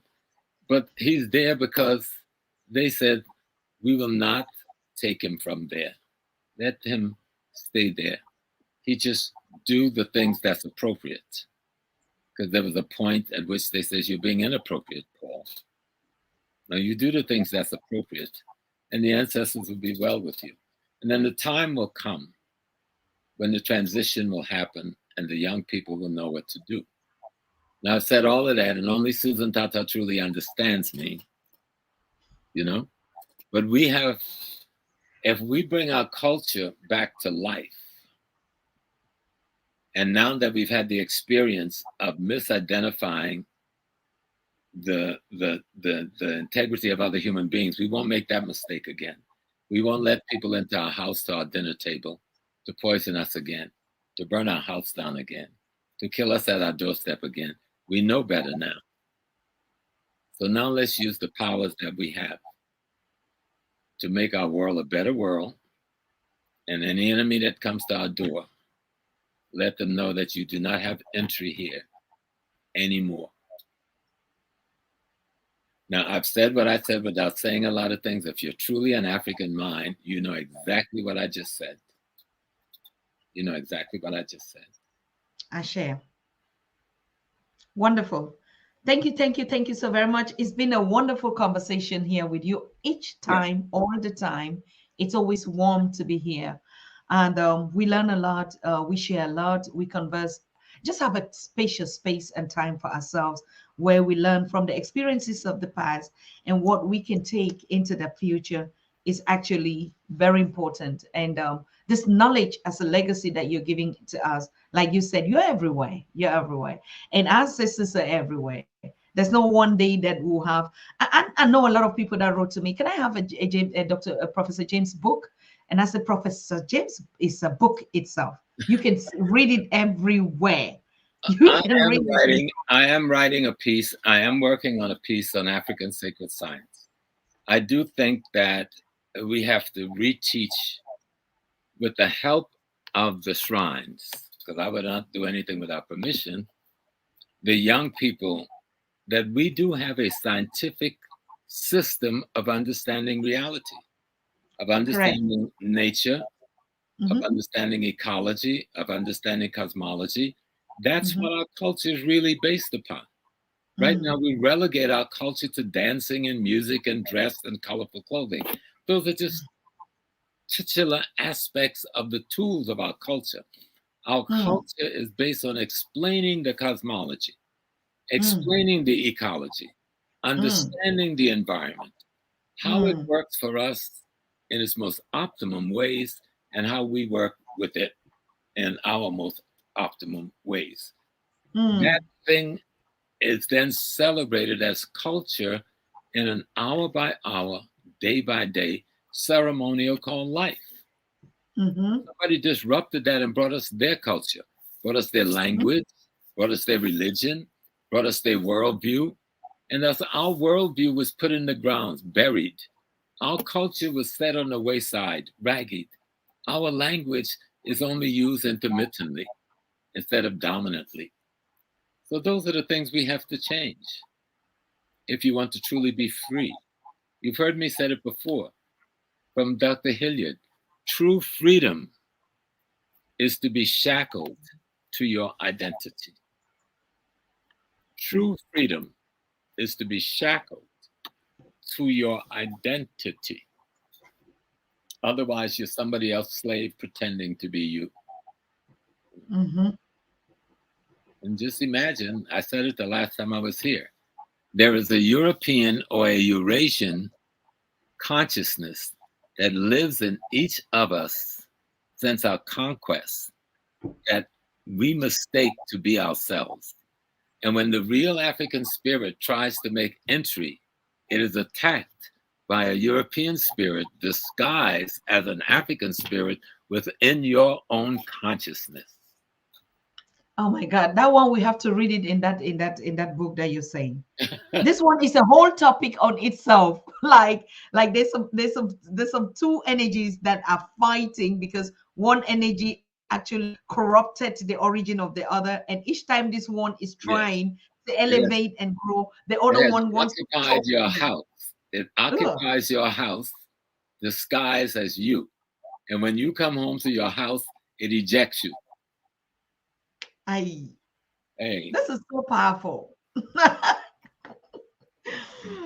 is so powerful. Okay, this is very great. This is great. I think I have one question here from Marshall. Marshall is saying, a question for Doc: who or what did our ancestors worship? Again, that's what that is, that disguised person in you asking the question. The ancestors didn't worship anything or anybody. Ancestors lived as a part of the totality of the divine itself, with an understanding that they were a part of the divine, with all of the possibilities of the divine. So what they worshiped was the totality of the divine, which they too was a part of. And their worship was an imitation and an emulation.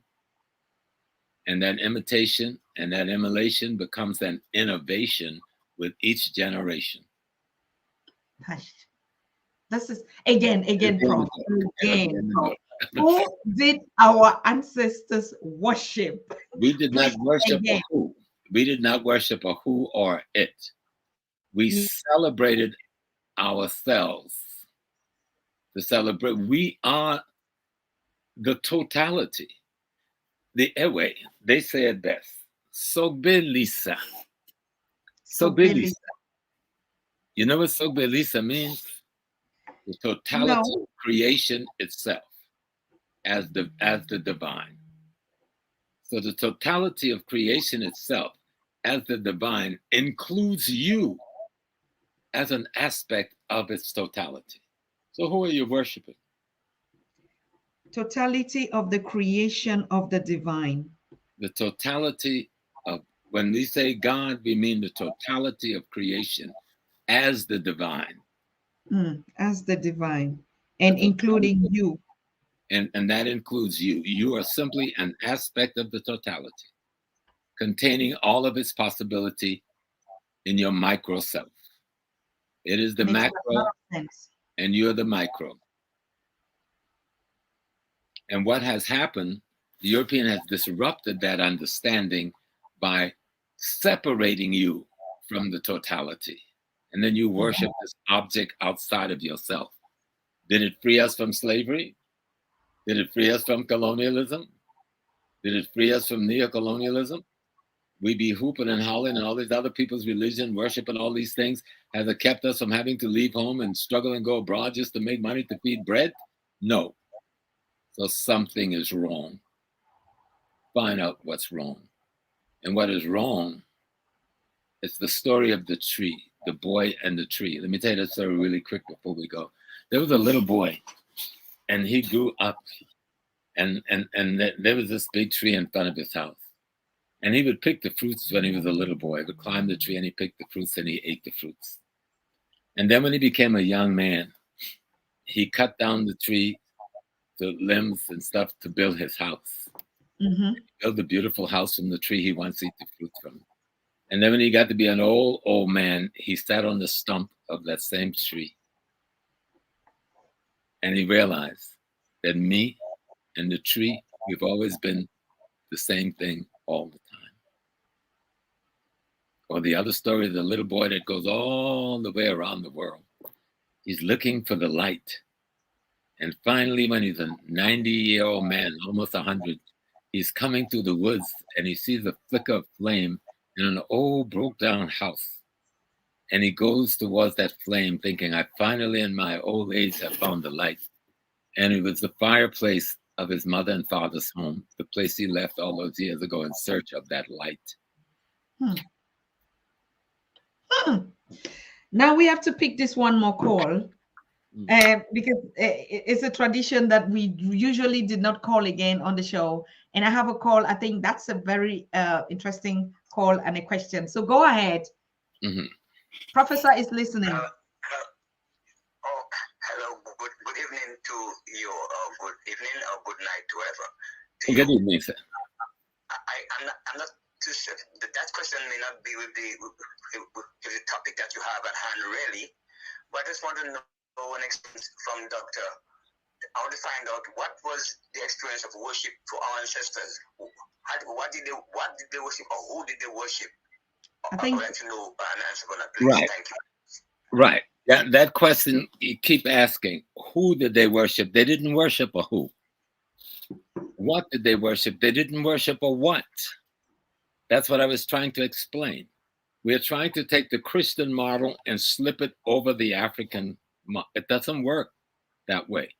And many of us who are coming from the traditional community, we're now going and trying to act like preachers and Western priests when we are Kampo or we are Ianipas. No. We lived the life of the divine. We lived according to the laws and the rules. It isn't a worship process. That concept of worship is very Western.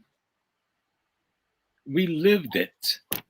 That's why you didn't have no cathedrals in Africa. We didn't need them. The community is the cathedral. You are the cathedral. The greatest society was the cathedral. Nature is the divine house of God itself. The cosmology is the great temple of heaven. We did not do it that way, that you worship this. We have reduced ourselves trying to compete now with Western religions by saying, oh, I'm a Yoruba priest. I'm Obenjoko Adebayo. That's one of my names too. I'm Obenjoko Adebayo, and I've been trained in the traditions of the Yoruba, and I understand the powers of Orisha and Ifa, but neither Orisha or Ifa was presented as my teacher told me. The Orishas were not presented for me to worship. And matter of fact, I wasn't put here to serve the Orishas. The Orishas serves me. The Orishas are the forces and the powers in nature. Ifa is the understanding, the laws that our ancestors were able to extract and comprehend and see and know as how things work. So we don't go worship the Ifa, and we're doing this. That's why it's not working. We're trying to pretend to Ifa the way Christians and Muslims and Hebrews and Hindus do to their God. That's not how it works with Africa. And that's why we can't break free. We take the chains of Europe off of our hands, and then we create African chains and tie the same hands back. And so now I have on a white robe and a turban. And I go to the shrine and pour some libation, and I pray to the gods, this God or that. No, that's not what our tradition was ever about. That's not, it was, and it is not about that now. We do not have to imitate other people to restore our sacred integrity. Our sacred integrity is the science of the universe itself. Matter of fact, Western science is African spirituality. I know you ain't ready for that. What the Westerners call their science, that information they got from us via the Moors and the Greeks, they call it science. That's an aspect of your sacred African spiritual understanding of reality, of how the universe works and how you fit in it. And if anything could be called worship, it was simply you paying respect to that which was greater than yourself. That is the totality. There's the macrocosm, and you are a microcosm of that macrocosm. Every element that makes up the universe makes up your body. Every function that runs in nature runs in your body. Okay? You're a duplicate of nature itself. And nature is a duplicate of cosmology itself. And we understood that. That's why we knew medicine. That's why we knew astrology. That's why the Dogons knew where the stars were without a telescope. We knew these things because we are these things. But how do we know ourselves? That's what they've taken away from us. They've closed our rites of passage. They've shut down the African secret societies. Those were our university systems, where we taught ourselves the various level of understanding of the sacred science of the universe itself that we lived in accordance with in our everyday life. Now we live as a bunch of emotional, triggered instruments. Oh, I love you. Oh, because you look so pretty. Oh, all these little emotional jerk chords have nothing to do with love. Nothing. That's why we can go through every day. I pray. I say, oh God, oh universe, oh ancestors, oh force within me. Let me meet some of the women I misused, foolishly thinking I was in love, and had them foolishly thinking they was in love. And let me apologize to them dearly before I go through my transition and be born as one of my grandchildren again. You know? But how much of us have studied Africa? Chinua Achebe. Have we studied Chinua Achebe? Hey, and just his little thing, things fall apart, is a universe of knowledge. Check Anta Diop, the cultural unity of Africa. What's his name that wrote the one on that I love? He's right here. Akan Jobin from Ife, Ile Ife, and his piece of the culture of the culture and history of the Yoruba, or Mbidi out of Kenya, African religion and philosophy. These are the things we need to read. And there's hundreds of more books that these African scholars have left, trying to explain, even during colonialism, trying to explain how we are to be ourselves again. And it's kind of hard. I understand, to come from a conscious platform that is like this to a conscious platform that is like this, right? It's kind of hard to make that transition. But you must at least take the lessons I give a lot of my students. And I remember when I tell the women this, they would think, oh, he's just being fresh, this man. I said, oh, come out of your shower with no clothes and stand in front of the mirror and have a conversation with God. And they said, well, where's God going to be? Look in the mirror. Look in the mirror and have a conversation with God. And if you do it often enough, you'll understand why I've asked you to do it, male or female.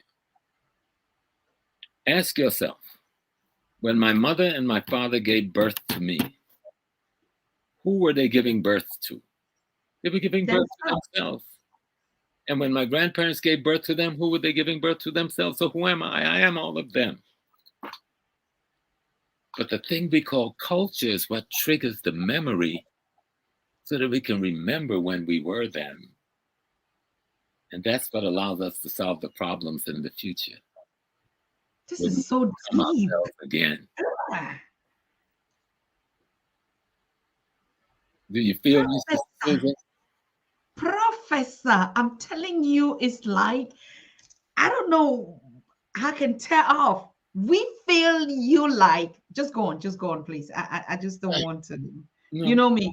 But they come and they go. They say to be there, you must go there. But to go there, you must know there. To be there, you must go there. But to go there, you must know there. To be there, you must go there. Yes. Please. To be go there, you must know there.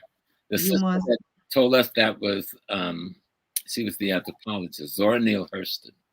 And I said, oh, what is Sister Zora talking about? But when I think deep, when I went through some initiations, and I'll tell you, I went through initiations where they took me out of my living room and flew me to Egypt and brought me back in a few minutes. People say, oh, Small, now you're really crazy, right? Oh, no. Right.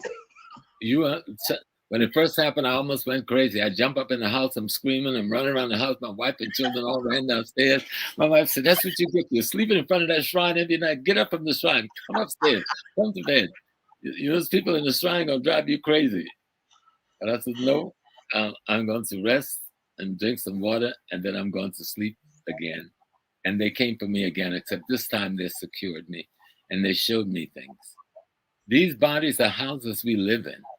We have been here for eternity. I am the same person you call Adam. I'm an aspen. Those of you who are Christian, I'm going to play in your ballpark. The thing you call Adam, I am that same person, and so are you, if you're male. And the thing you call Eve, Susan is that same person. I don't mean symbolically, I mean genetically.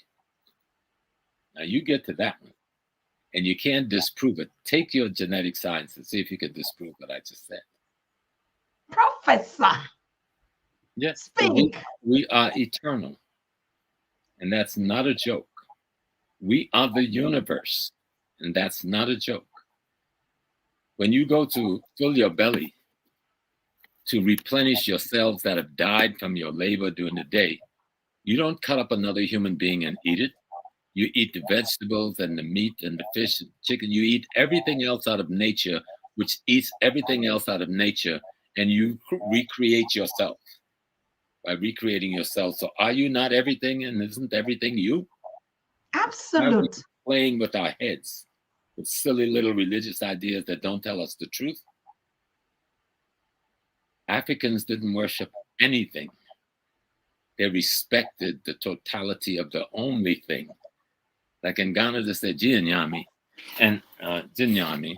And then people says, oh, that means none but God. Yes, It means none but God exists. Nothing else exists but God. So then what are we? Simply aspect of that existence. Shinyami. That's the totality. Has no alpha, has no omega, has no beginning, has no ending. It is eternal, and we are part of that evolving eternity, constantly replicating ourselves as we try to perfect ourselves. Anyway, I am a priest by training, but you know, and I And don't. you also, and West, tell them you're also training me. you know, You're also training me. I'm trained in the tradition of the Yorubas and the Akans. I've worked many shrines. I've gone in the shrine at 8 o'clock at night, and 3 or 4 days later, we're still there working, trying to shift energy to help someone who's sick or something else. I know Tigare, Daddy Kofi. I can see bring Oya forward, Ogun or Shango, Batala, Imaja. Those are just forces in nature. And we created anthropomorphic symbolisms to explain them to ourselves. We did the same thing in Christianity because we are the ones that created Christianity, but we didn't create it for ourselves. We created for the mixed race and the European Mediterranean race to kind of back them up off of Africa, but it didn't work. They came with a vengeance after we gave them all that power, you know? And if you want to understand and see, for the brother who asked the question, how we use anthropomorphic symbolism to represent concept, ideas, and principles, just imagine who painted the Last Supper. Not Angelo. What's the other one name? Not Michelangelo. What? Picasso? No, the Last Supper. Ah, okay. Oh, I don't even have an idea. Who painted that? I forgot it. It'll come. But anyways, the one most famous in the world, picture in the world of Christ, having the Last Supper with his disciples, right? Mm-hmm. So here's a man sitting in the middle of a table, right? And around his head is a light. They call it a halo, but it's like the glow of the sun, right? Mm-hmm. And on either side of him is 6 people. And on either side, the 6 people are split into 2 groups of 3. And so what you're seeing is Christ being the symbol of the sun, surrounded by the 4 seasons and the 12 months, evolving around the sun. The picture, the Last Supper, is Christ as a solar drama presented in anthropomorphic symbolism of a deity that had been presented to you as being the Son of God. But it's just a story of the sun and the planets and the seasons. And oh yes, the moon is there because if you look just to the right of the man, Mary Magdalene is standing there as the feminine symbol, which is represented by the moons, which reflects the light of the sun. It's all in the picture. It's an anthropomorphic presentation of a solar drama that the world experiences every year. But you thought it was about somebody eating the last meal before they died. So they said Leonardo da Vinci is the one that painted. Leonardo da Vinci. Extraordinary document. Go look at it again now that I've told you what I've told you. Okay. And you will see the 4 seasons, and you will see the 12 months, and you will see that Mary Magdalene is standing on his right, the only woman in the picture, symbolic of the moon, reflecting the light of the sun. You'll see the halo around the head of the Christ, showing that he is the sun, the Amun Ra. But that may be too much for some people to digest. Not for this community, not for our conscious community. Everyone here gets it. Okay. They got it. You've been roasted. We've been roasted from the beginning with you. We are just so conscious. Go ahead. Nobody is strange here. Okay. That's good. And so when we look at all those paintings that was painted in the 15th centuries of all those dramas, that was their hieroglyph. because nobody could read and write in Europe at that time except a handful of people. So the paintings was the writing.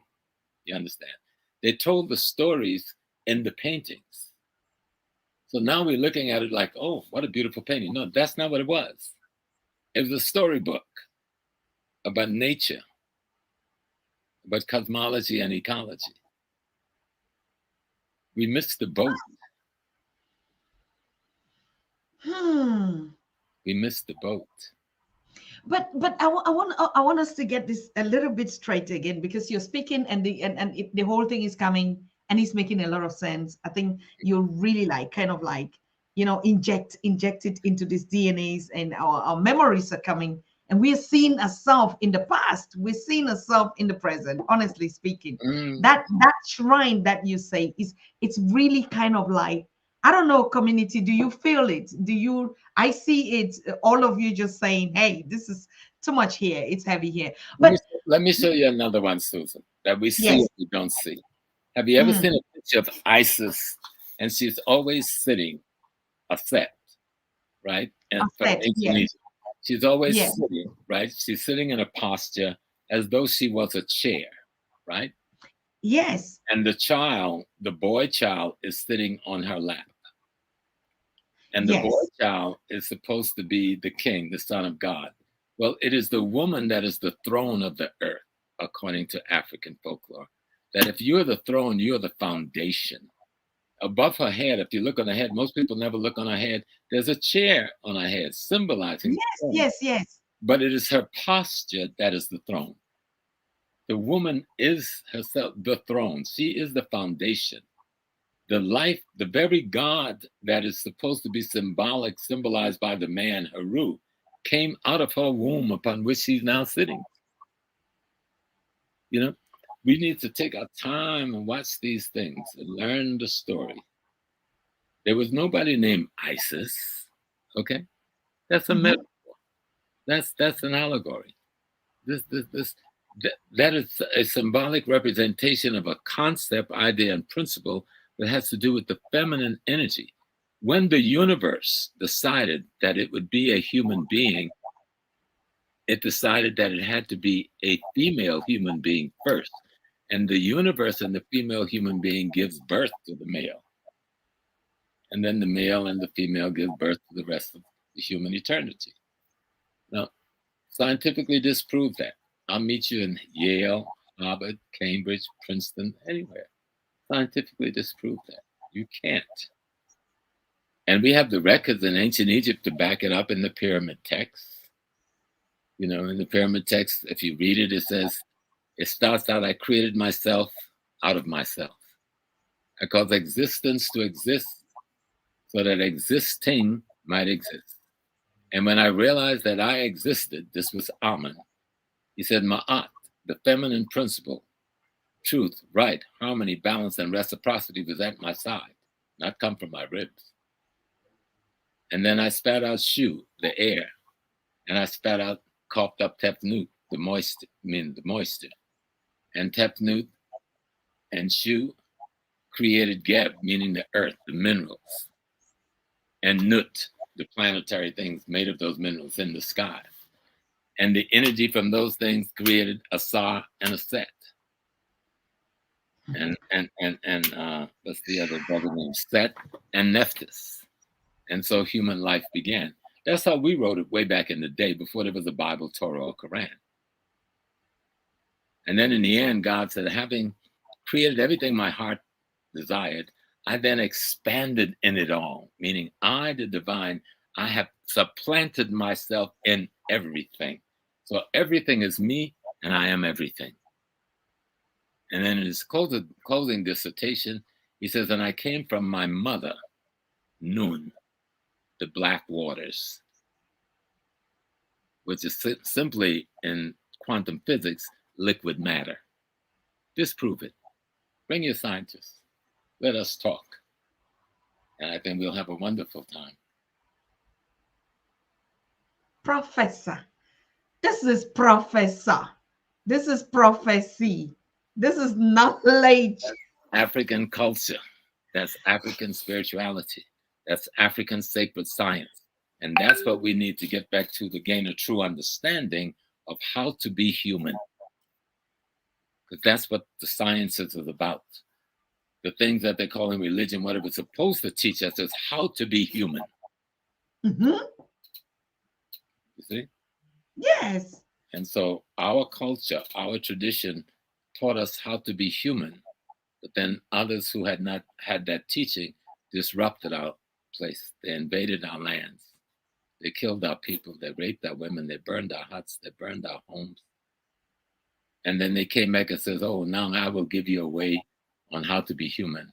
And that was to imitate me, but as my servant.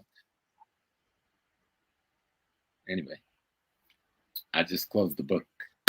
The book is closed. Woo, Baba Ashia. In Cameroon, we'll say Ashia, Ashia, ya Baba, Ashia, Ashia. Thank you, thank you, thank you. Whew, I don't know. We have Anyway, one. Susan, just remember what you're doing at this great festival. You're telling the victors to consolidate their victories. That's what they come to the festival for. To consolidate the economic victories, to consolidate our political victories, to consolidate our cultural victories, to consolidate our spiritual victories, to aggregate our wealth, and to organize ourselves to build our continent into the Africa we want to see. You know, when I first met you, you always used that term, the Africa we want to see. Well, that's what we want to build for the youth, for the next generation and the next generation. that is the name of our organization too, the Africa we want to see. Okay. So yes, it's just part of the process. Thank you. So you and said, remind people we will be in Ghana from the 24th of July to the 9th of August. Exactly. All around the country, enjoying Africa. I was about to say that one last word, the trip to Ghana, 29th of July to them. No, 24th of July to the 9th of August. July 24th. Mm-hmm. July 24th to the 9th of August. Mm-hmm. To August 9th. And we're going to do a lot of things. We're going to visit slave dungeons. We're going to visit the rivers where our ancestors took the last bath. We're going to visit places where our ancestors are buried. We're going to climb in the canopy walks in Kakum Park and look way down at the coconut trees. We're going to go to museums and libraries. We're going to hang out at nightclubs with Reggie Rockstone, and we're going to dance and have music, you know. And we're going to go shopping. We're going to visit Nkrumah at his memorial and pay our respects to that elder. We're going to visit Du Bois at his tomb and pay respect to that elder. We're going to visit George Padmore at his tomb and pay respects to that elder. And we'll visit with the people and just enjoy being in Ghana. Enjoy Ghana. And you can come by my little beat-up hotel. It's only a 3-star, but you can come to the Sun Lodge and see what I'm trying to create. And we've been there for 20 years at Sun Lodge, and you'll find it interesting. So, but I think that we're booking all the accommodations out there, isn't it? Yes. Yeah. Are they still accommodation available? Because I got these questions a couple of times, people asking. No, they are. You just come through, through our organization. I have a tour company. It's called Cultural Heritage African Tours. It's 40 years old. Okay. And I work with African Dreamer Tours. And on the ground in Ghana, we work with Kwame Yansang and Sunseeker Tours, because I always wanted to work with the brothers and sisters on the ground so we share the wealth. I could come in and do all of these things myself, but that wouldn't be fair. And so, but I will share with you a number, a 516 number where anyone can call and they will tell you how you can become a part of the tour. Wonderful. I need it. It's really badly needed because people are already making plans, and particularly we wanted to share. The flyers will also be available at the Pan-African Expo in Germany. Right. And all your flyers. That contact will be on the flyer. If you want to write it down, I could give you the number now. Or you can get it, and you can just check the flyer. It'll be on the flyer. I have it on the flyer. Okay. Thank you. Good. It'll be fun. It's just, it's really hanging out. Of course, I will probably lecture a little bit every day. But we have other brothers from Ghana who are extraordinary historians who will be lecturing with me every day. And we just enjoy ourselves being one Africa, because people will come from all over. They're coming from Canada, the US, the Caribbean. Sure. Some people in Ghana is going to join the tours once we get to Ghana on the ground. And so forth. And we're just going to explore Ghana and learn. We will go to Sekindi or Esokado, the kingdom of Esokado, which is next to the kingdom of Takoradi in the western region. And the king is Nana Kwabena Kassir V, who's my brother, and he's my king, even though he's the junior. And his queen mothers and chiefs will perform the naming ceremony for each individual in as authentic way as you can. And you will be taking a name from one of the royal families, who will adopt you as a member of that family upon receiving that name of one of their ancestors. And so it'll be a nice coming home for those who, because many of the people this will be the only time they will ever return home. So I try to make it as meaningful as possible for them on this trip. I'm very happy I have my own name, Nana Efwa, already. So, yeah, so all of us that are waiting, just go and get your names as soon as possible.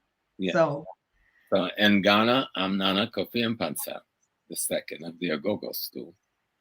Adowa.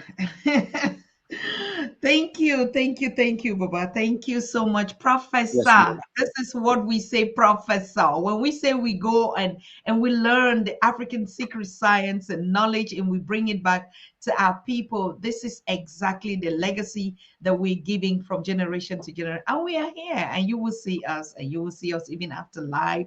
You know, you still listen to these conversations. That's what's so beautiful. Even your comments, you that are commenting here, whether we would not be after ages, these productions would be watched forever and ever. And your comments and your names and everything that you said here on the show would be a mirror of the legacy that we're leaving while we are recreating, isn't it? So I thank you so much, all of you that are watching, all of you that tune in your thousands, in your hundreds, from the different platforms. Today we were streaming on the Maponga Joshua page, whom, if he says each time Professor James is on, please make sure that we connect. You have to let me know how you can stream on my page. You haven't explained how you do that. I would you just need to make me an admin. You just need to go to the page and make me an admin. Offline, we'll talk about that. We're going to talk about that. Yeah, and in the future, we're going to start streaming live on Professor James' small page. Yeah, because my people, I have a lot of followers and they'd like to be watching this when they Sure. Immediately when we drop from here, because we're next week again on the show, and then to talk about the journey to Ghana and stuff like that. And so, yes, before that, we will do that. So we'll be streaming live on your page, because even the journey to Ghana, we'll have to see how we put it live, each stage of the journey. And so all the followers and our brothers and sisters that can make it will watch you live. Thank you so very much for that honor. Yes. Thank you, Prof. And one last thing to all of you that are watching us, because I don't want Prof to leave and then we leave again. We're just closing the session, all of us together. Is we need, if you are still waiting for information how to visit and how to, but if you're coming, bring a lot of information from your community, even events that are upcoming. We have a special, what we call the Expo Info stand, is going to accommodate, like we're talking about the trip to Ghana. We already are printing that flyers, and so you can get the information live there. But of course, we're really trying to see if we really can get Prof live, and even Professor Pielo is really wants to come live. So we're doing all our possible best, but we need your support. We need financial support, honestly, to be able to run this 4 days event. I see a lot of people that are really contributing and donating the little they can. But I just want to say, for this special occasion, again, you have our PayPal link. You have our, PayPal is the most secured that you can get to us, fast as possible. We need to see if we really can stream it live, because after the last conversation, a lot of people were asking, please, are we going to get this live? And we sat again with the team and said, this would really be fair if we really can do something like that, or go live on Professor James' page, on Maponga's page, on our different pages. If your page is having this kind of huge followers, okay, and the diaspora that is connecting the continent, please share your page with us. Reverend Shock Matthews just did that. I mean, I was on his show and he said, Dr. Tata, please, I will need you to stream this event live on my page. So all of you YouTubers, okay, Facebookers that want us to use your platforms to reach out to our brothers and sisters, whether in China or in Dubai or wherever you're connecting, that you have a platform that we can stream from. We can stream from more than 20 sources on the Pan-African Daily here. So please make sure you can contribute in that kind of a way. And those of you that are representing your communities, please make sure you bring the stories of your people. Leaders, as you had Prof said, the one thing is to organize ourselves. Professor Pierre Ludmore said it 1 million to every day he says it. The only step that is left is how we organize ourselves. And this mobilization from space to space is really one of the easiest format for us to connect. So when we connect, we're going to know each other, and then what? So that's the only step that we need. So we thank all of you. Those that will not be there, please send in your contribution, to support the work that we're doing. Those that will be there when you're coming, bring more information about events in your community. We have a sister that just called today and said, we have an event coming up in the UK. It's called the Ghana to the World. It's a huge platform that this sister is building out there in the UK. And she said, I have to be at the Germany Pan-Africa Expo to tell this news out there. Ghana to the World is a platform. I think it's also a festival that is coming up in UK. And she was motivated by the trip of Professor James Moore and her teachings. And she said, Professor James Moore is everything. She can never miss her show. She has learned everything. She's been transformed. She is totally a different person. I mean, in her own self and flesh. And so she wants to share that story also with the UK community. And she will be coming as a guest. And other guests are also coming. Aneta is also coming with a couple of women from the UK, because it's just the time. We have brothers and sisters coming from Belgium, from Austria, from the Caribbean, as you all saw. So if you're still that one person and a leader of an organization, of an association, of a group that is in this leadership position, this is the first time that we need to meet, connect, and we build the network further. So thank you so very much. You have our contacts. You can reach us at any time. I'm tired of always sharing the contacts every day here. As a family, we should already know each other now. You know why? Because of the spice of our information. Most of the time when we drop our websites here, before you know, it's down. Like AfroWorld.tv, we just protected that baby and everything is safe now. And very soon, just very soon, we're going to start streaming live from AfroWorld.tv. So we will be sharing all that information and how we really are merging and how we are progressing. And like Prof said, I want to repeat it again. This is what you should be doing in Germany, the 4 days from 1st to the 4th. You said we should consolidate our victories in every sector. That's what we should be doing. We're not going there to be talking about problems. We're going there to be celebrating our communities, our engagement, our unity, every little thing that we are doing. Even just being here, we have to celebrate. So I think I got you right, Prof. Yes, yes, you do. Thank you very much. And that's the power.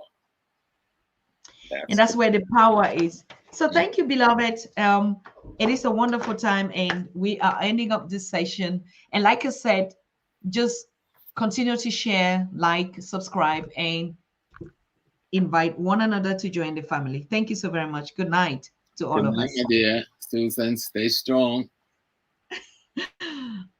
Next week, isn't it? Thank you so very much. Thank you, everybody. And everyone that was here, I cannot even give you a shout out because in your thousands, it's just not possible. So all I can say is logo me. Like Professor always says, you belong to me. I belong to you. Logo me. It's as simple as that. And you are going to keep these words in your memory and teach your children and teach your children's children. Logo me means I love you. You love me. You belong to me. I belong to you. And so a lot of souvenirs also are going to be on our information stand, like the Lazy Day T-shirt, okay? And with don't worry, the Lazy Girl T-shirt is gonna be one on the list, on our bucket list on the Pan African Expo for you to shop, because it's very important that we get the Lazy Day. And the Lazy Day is all about I drink water and mind my African business. It's as simple as that. So we have brothers and sisters that say, oh, we just have to do a copy of that, and we put it out there on the souvenir. And we have a lot of souvenirs that are coming. We have a very beautiful present for all our guests that will be coming. It's just called family. Family. It's a simple. I can unveil all of that here. And we also have a gift to our visitors that will be coming. And it is drink water and mind my African business. It's coming in a jar where you actually can take it as a memory home. So we are not only calling you to come and let's celebrate, we also have gifts for you. So we look forward to welcoming you from the 1st to the 4th. Please make it a date with us as we continue to build one Africa for Africans worldwide. Thank you so very much, beloved. I love you here, and I know you love me so much. So we love ourselves, okay? Good night. Bye. You are watching the Pan African Daily TV with Dr. Susan Tata. The Africa we want: unity, consciousness, our culture, our spirituality, our history.